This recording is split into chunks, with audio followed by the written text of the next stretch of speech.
సిద్దిపేట జిల్లా హుస్నాబాద్లో విద్యుత్ డీజీ కార్యాలయం ఎదుట ఆర్టిజన్ కార్మికులు ధర్నా చేపట్టారు. రాష్ట్ర వ్యాప్తంగా సుమారు 19,000 మంది కార్మికులకు ఏపీఎస్సీబీ సర్వీస్ రూల్స్ అమలు చేయాలని డిమాండ్ చేశారు. JLM, sub engineer, junior assistant పదోన్నతులు కల్పించాలని కోరారు.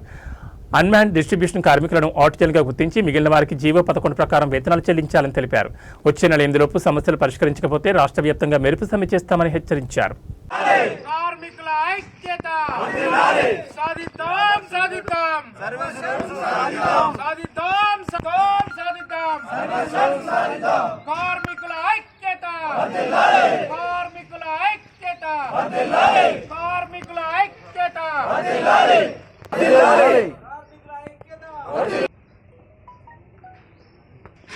We won! We won! We won!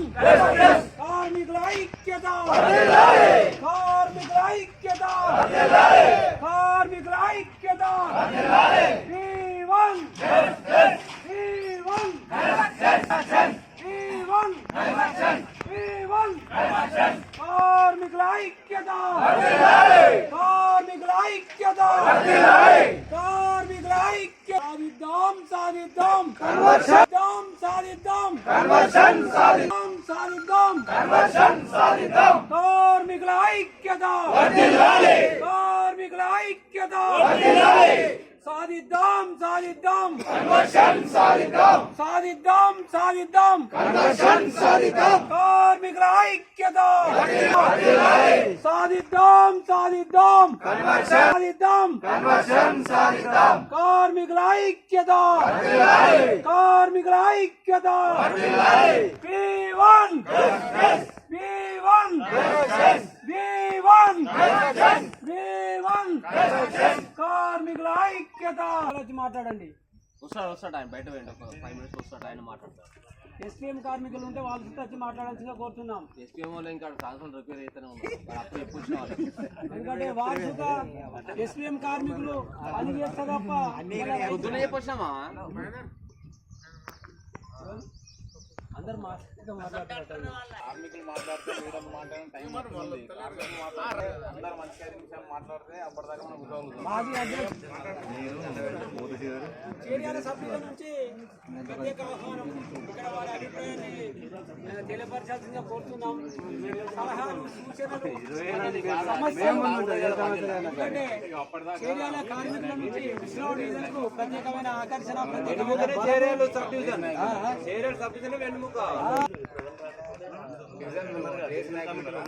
Telangana విద్యుత్ artisan employees joint action committee ఆధ్వర్యంలో రాష్ట్ర నాయకత్వ పిలుపు మేరకు 2 రోజులు డివిజన్ ఆఫీసుల ముందు ధర్నా కార్యక్రమాలు నిర్వహించడం కోసం ఈరోజు మొదటి రోజు ధర్నా కార్యక్రమం నిర్వహించడం జరుగుతుంది.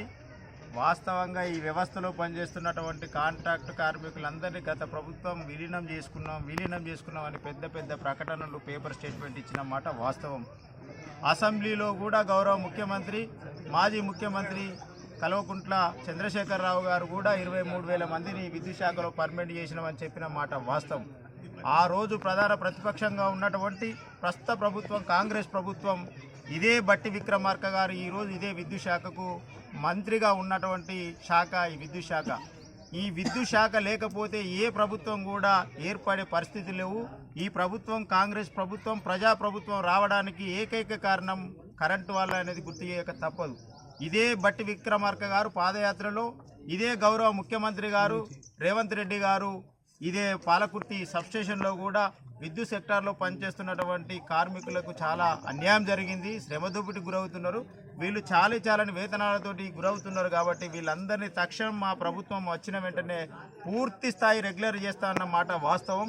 ఆ రెగ్యులర్ చేస్తారు, రేపు చేస్తారు, ఎల్లుండి చేస్తారని మేము దాదాపు 2.5 సంవత్సరాల నుండి ఎదురు చూస్తున్నాం తప్ప ఏనాడు కూడా కనీసం మా విద్యుత్ సంస్థలో ఉన్నటువంటి ఉద్యోగ సంఘాలను కానీ, కార్మిక సంఘాలను కానీ, ఉద్యోగులను కానీ యాజమాన్యం పిలిచి మాట్లాడినటువంటి దాఖలాలు లేవు.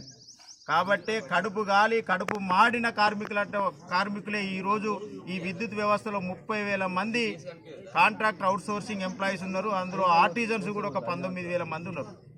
మీరు వాస్తవంగా అంటే ప్రతిరోజు నిత్యం పోలెక్కేవాడు అన్మ్యాన్ డిస్ట్రిబ్యూషన్ కార్మికుడు, నిత్యం ఫీల్డ్లో బిల్లులు కొట్టేటోడు స్పాట్ బిల్లరు, నిత్యం ఈ రైతులకు ట్రాన్స్ఫార్మర్ ఇవ్వాలంటే 24 గంటలు కష్టపడి ఒక ట్రాన్స్ఫార్మర్ రిపేర్ చేసి పంపించాలంటే అతను కడుపు నింపాల్సిన బాధ్యత ప్రభుత్వం మీద ఉన్నది. వాళ్ళందరికీ మేమందరినీ ఒకేసారి ఏకమొత్యంలో పర్మనెంట్ చేయమని అనట్లేదు.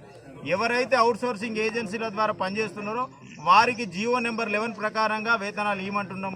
ఎవరినైతే మీరు గత ప్రభుత్వం విలీనం చేసుకున్నాం, ప్రభుత్వంలో కలుపుకున్నాం, మీరు మా బిడ్డలే, మీరు మాతో సమానం అనే ఏదైతే చెప్పిర్రో వాళ్ళకు పూర్తి స్థాయి హక్కులను కల్పించమంటున్నాం. మేము ఏదో 1000 రూపాయల జీతాలు ఇవ్వమని అడగట్లేదు. మాకు ఉన్నటువంటి ఎంప్లాయీస్కి ఏవైతే హక్కులు ఉన్నాయో ఆ హక్కులనే కల్పించమని అడుగుతా ఉన్నాం. గౌరవ ప్రభుత్వాన్ని కూడా వేడుకుంటున్నాం.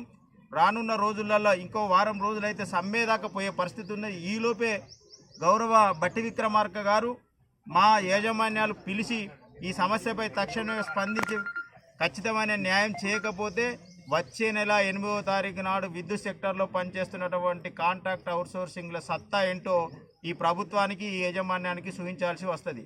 నా పేరు పప్పు వెంకటేశ్వర్లు, రాష్ట్ర డిప్యూటీ జనరల్ సెక్రటరీ 327 యూనియన్.